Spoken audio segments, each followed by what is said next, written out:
We've no separate report tonight from the staffing subgroup, as their news will be contained within other groups' reports. But we'll start off with the Hubs and Governance subgroup, and Ruth Dawson and then James Tebbett will update us. Thank you, Ruth. Good evening, everybody. Just a quick update from the Hubs and Governance group that met last week. There's lots of work been going on around the Charity Commission and making sure that our 5 districts in one meet all the necessary Charity Commission guidelines. This is underway and on track to meet the Charity Commission guidelines. That will also help us. That will also include transfer of assets, so that it's been decided that Manchester and Stockport will be the receiving districts, and will on the 1st of September therefore change its name to the new districts, and the transfer of assets from the other 4 districts are ongoing and have been approved by the 5 necessary DPCs. There is an initial list of trustees for the 1st of September. These have been agreed by 3 of the DPCs, but just waiting on approval by the other 2. When we're talking about the list of trustees, most of whom have been agreed, there are 3 vacant slots for people who have an interest in EDI or diversity, and we'd like to invite anybody who's interested in these areas to apply as soon as possible, so that we can be set up for the 1st of September if possible. We just want to make sure that those who are in the process of being recruited into volunteer posts, that we are on track with our safer recruitment processes, and your references and training details have been sought, and we are in progress with this, as we should be. And I think that's all we've got for the time being. Thank you. Thank you very much, Ruth. Now over to James. Thank you. Thank you. Gosh, it's always a little odd when you suddenly see yourself on screen with a great big picture, but it's lovely to see all those I can see at the moment, certainly those as we gathered earlier. Lovely to be with you all again this evening. Thank you, Ruth. That captures our general thing. I want to talk quickly about safeguarding. Just before I do, just to thank again the patience of those of you who particularly offered very early on for roles. We've needed to wait for all the reasons that we've often tried to explain to do the safer recruitment in particular. And sometimes to try to gather more people into a particular role or a particular group, so that actually we can then actually get them to meet and to start to form connections and start to discern actually how to undertake the role when we get into the new district. So again, we want to thank the patience that's been expressed, and to be encouraging that once we've just approved, there's a little raft of nominations that the new synod ultimately will need to approve. Actually, we'll be communicating with many of you fairly quickly when we're able to do so, having completed that safer recruitment that Ruth was describing. So I just wanted to add that, but then just to say, underneath the Hubs and Governance group, there's a subgroup to do with safeguarding with 1 or 2 representatives, but particularly populated by the district safeguarding officers, and we're very grateful for the work that they have done. So, for example, earlier today in the regional review group, we were provisionally approving a safeguarding policy for the new district. Another strands of work have been undertaken, not least so that we have a district safeguarding group ready and raring to go once we begin in September. But 2 particular things to be able to share with you, announced tonight, and we're grateful for the work the staffing group did in particular, and those who were involved in that. But some of you will be aware that we need to add to some of our safeguarding team, particularly with gratitude for Graham Kay in Lancashire and Cumbria as he retires. And I'm pleased to be able to announce that we've been able to recruit people to be focused on Cumbria and Lancashire, but also to be part of the new team as they work as a team and develop particular gifts or specialisms or areas of focus for them as well. So we'll get the best of both worlds, we hope. But Julie Patterson has been appointed, and she actually begins work next week here in Cumbria. And then Jack Watson has been appointed to cover Lancashire. He will be known to some of you, particularly in the Liverpool district, and Jack will be beginning at the beginning of September. So I just wanted to acknowledge that as well. May I take another tiny bite of the cherry, because I'm just conscious we may not, in our planning, I'm not sure we picked it up anywhere else, but in populating the structures, in particular the leadership and those folk who will be paid officers in various ways, we're really pleased that we've managed, subject to all 5 synods confirming it, to appoint the final mission area lead and deputy chair for the Liverpool Plus region, and that's Caroline Ainger, and she's with us this evening. Now, apologies, colleagues, if one of you was planning to say that and I've jumped in, but I suddenly realised I wasn't sure who's saying it. So I think, Tori, that's sorry, I think, Jill, that's all that I need to say for the moment. Thanks, Jill. Thank you. Okay, thank you very much, James. Just coming back to one item that was talked about was the EDI 3 places. Would you be able to just recap on that? We've just had a comment that asking whether we could just expand on that or just explain that in a bit more detail, please. Yeah, of course. Thank you.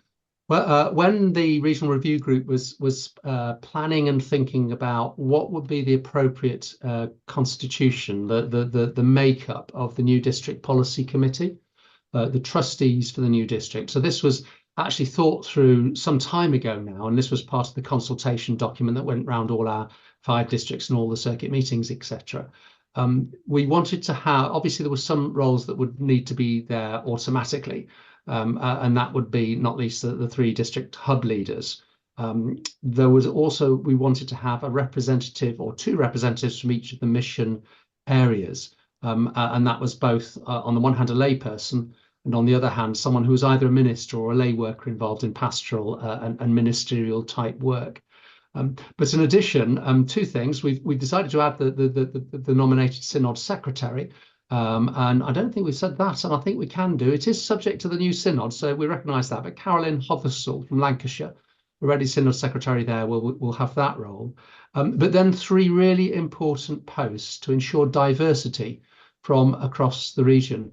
Now, that diversity may be because we haven't got enough from this part, or we've not got somebody covering rural, or we've not got somebody covering urban, etc., etc. We've not got the gender balance right. So there was a wide sense of what diversity might mean.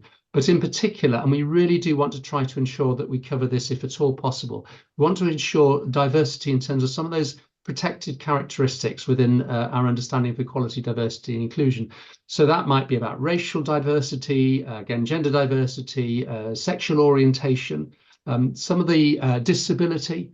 I'm sure I'll be corrected by colleagues if I've not named a particular characteristic or facet. And what we want to do is to ensure that we've covered those categories well enough. We didn't have a plethora of offers that we could be confident we were covering those categories. And so we want to keep the invitation open.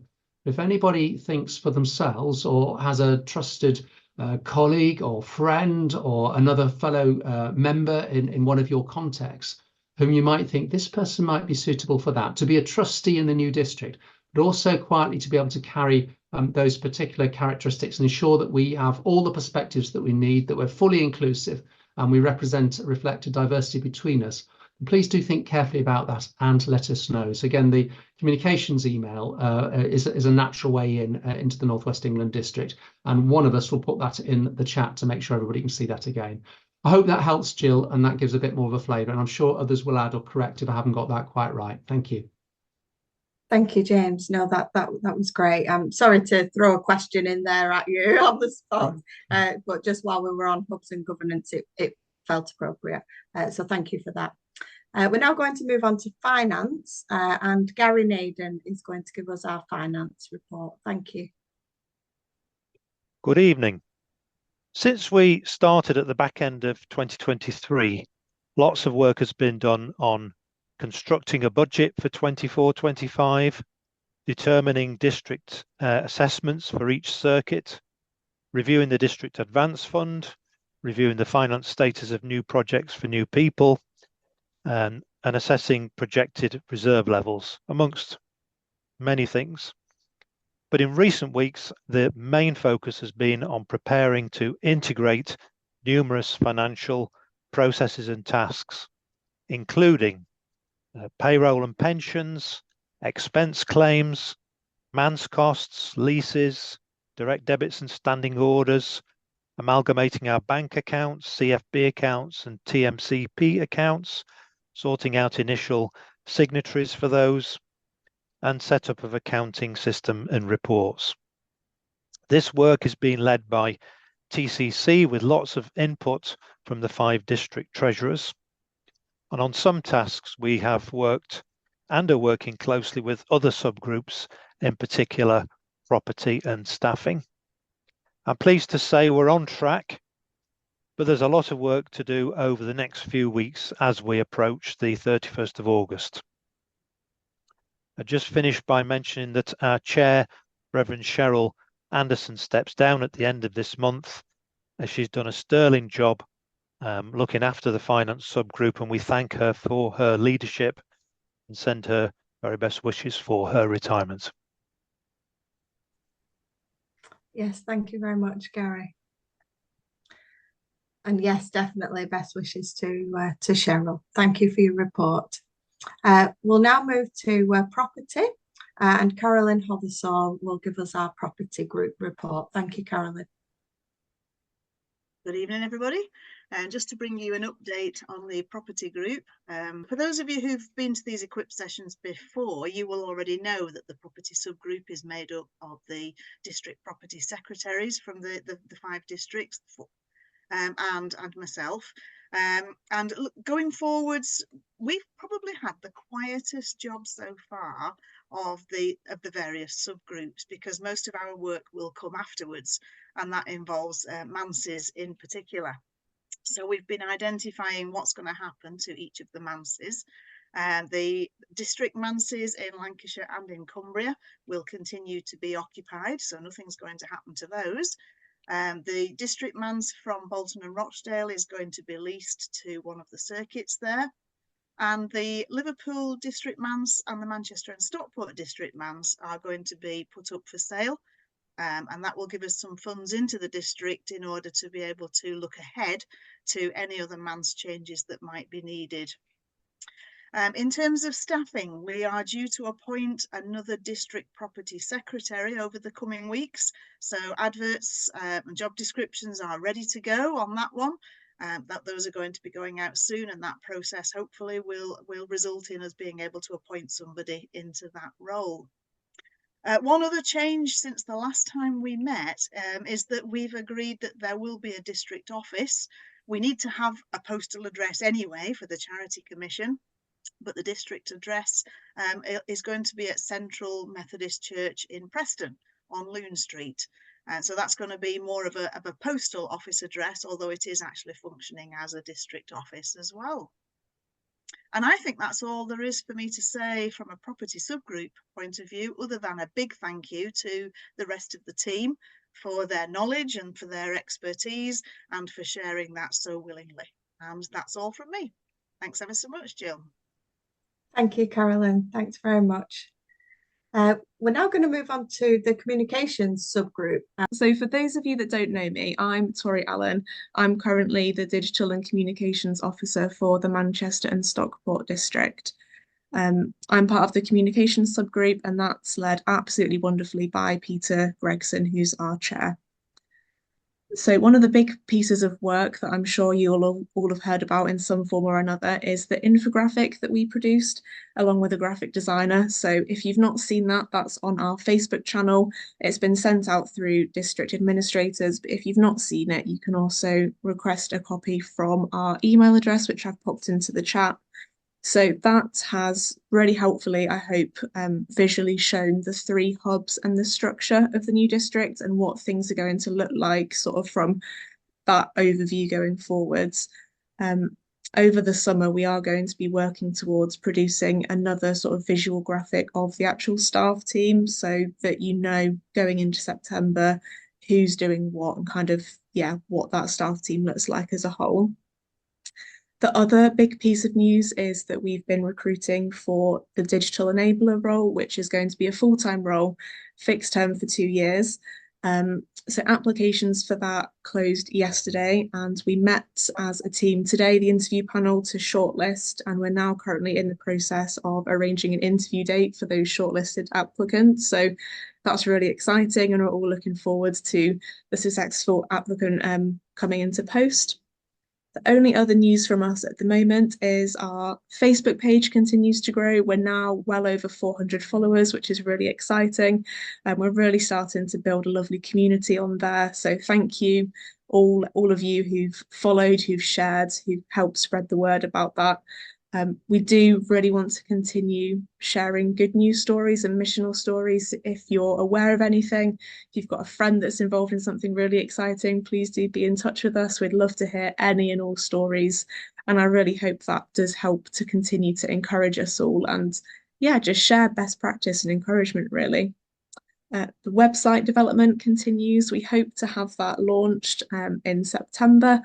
And we are also planning to record some other videos with a couple of other key people from across the new district. So a hive of activity, as always, but a really lovely community to be a part of. Thank you, Jill. I think that's it from communications. Brilliant. Thanks very much for that, Tori. I'm now going to just give you a bit of an update on the admin and IT subgroup, which I chair. Our last meeting was more of a productive gathering than a meeting. We were screen sharing, setting up new email accounts for the staff within the new district, setting up the phone system. And so between the group of us, there's like 2 people working on the IT for Synod, a couple of people working on the emails, a couple of people working on the phone. So we've sort of devised the different areas that we're covering up between us. And we've recently had a meeting of all the district administrators who are now working, as you may know, through your circuits, working to gather all the information together for the new district directory and pull all the 5 district information together into one new directory. The launch event, we've had meetings to discuss the content of that and the practical arrangements around the launch event and service. Currently just over 300 people booked in for that, but there's plenty more space within the Victoria Hall, so please do spread that information, and for more people to book on to attend the launch event. It'll be great to have lots more people. There's 1,300 that Victoria Hall can seat, so yeah, please do share that around. I think that's it on admin and IT. But now I want to, let me go to, sorry, the next subgroup will be the mission area subgroup. Phil Goff is unable to be with us tonight due to an event in Lancashire, and we do pray for Phil and the event that's taking place tonight. It has been across the news, and Phil is there supporting along with a lot of others. So we just hold all them in our thoughts and prayers tonight. But the mission area subgroup is seeking to reschedule a planned day that they were hoping to have a few weeks ago, a mission planning day to get the mission area leads and others together. But due to holidays and different things, that's not been able to take place just yet. But they hope to rearrange that in the autumn. But what is great is that we're able to welcome with us tonight David Newlove, who's one of our appointed mission area leads. And so I'd like to hand over to David to share with us. Thank you. Thank you, Jill. Good evening, everyone. It is great to be with you. Phil sent me an email earlier saying, can I just say a little bit about what it is to be a mission area lead and how exciting that is? Of course I will. So I think the mission area leads are probably one of the most exciting parts of our new district structure. The team of 5 of us around, and we are a bit Ronseal. We do what our title says, mission area leads, and I'll just break that down into 3 parts, just to keep it simple. It's about mission. We are also deputy chair, so there is a governance side to that, and a part of that district team, and there to support, and particularly James as chair of district. So there is some, but that's a side part to the role. It's really about, well, it's about two things. It's about relationships, and it's about mission. I think for me, we switch those round, and we talk about missional relationships. And if the heart of all that we do, the five of us, is to develop, to encourage, to facilitate, to enable those missional relationships within the life of our church, across our circuits, across our areas, across the new district, across ecumenical boundaries and community boundaries and everywhere else. If we can start that buzz of the mission side, missional aspect of our new district, that will be great. So it's all about mission. That's the first thing. The second thing, it's about an area. And these aren't specifically geographical areas, though you'll notice by the name, Cumbria, Lancashire, Liverpool plus Greater Manchester plus, they are sort of geographical. And we need to know where we are and what we're doing. But actually, the desire, the hope, the vision is that we work together as a team and as part of that district team. My area, the area I'm particularly looking at, is Cumbria. And that's not because it's a county and a group of circuits together, but we have, particularly in Cumbria, you'll have heard, I'm sure, of our God for All strategy that came about before the connectional God for All strategy, which is a link between the Methodists, along with the Church of England, the Salvation Army, and the United Reformed Church and others, to work together more fully in terms of the mission for Cumbria, and that great vision of God for all in Cumbria. And that vision continues until we can say all for God. So a particular area, not because it's geographical, but because of our unique ecumenical relationships, and that's the area I'll be looking at. So it's a mission, it's an area, and we're called to lead. We're leaders. That's not to control or to dictate or to direct, but to facilitate. We're there to support and to share and to encourage and to enable, and to build those bridges with other missionary leads and with the district, so that together we can all flourish and grow. It's not just for us to do the job, but to be there to enable everybody else to do the job and the task that they're called to. So what's it going to be like? Well, this first year for me, I think maybe for all of us, is going to be quite hard. We haven't yet had the conversation with the North Cumbria Circuit about which half of my role I'll be stepping down from. And we've got to negotiate that and work through what I can let go of across Carlisle and North Cumbria to allow time and capacity to do this new role. But that'll come, and I'm not fazed by that and not worried by it. And alongside that, of course, in Cumbria, we're looking to be one circuit from 2025. That's bringing all 8 circuits together as one. And I think in this first year, that'll be an important aspect in this, because we'll now do it in the context of being a part of the North West England district and the Cumbria mission area. So a lot to do, but it will be good. And after a year of putting all of it, bringing all of that together and enabling that vision to come about, 2025 and onwards will be a great, flourishing, exciting opportunity for all of us. And I just look forward to sharing with you within Cumbria and beyond as we learn what it is to be the North West England district. Oh, thanks very much, David. That's brilliant. And so mission area lead wise, hopefully you know some of this already, but we have Katie Smith and Alan Bradley for the Greater Manchester Plus mission area. David, as you've just met, for Cumbria. Sharon Reed for Lancashire, and going through synod process at the moment is the name of Caroline Ainger for Liverpool Plus.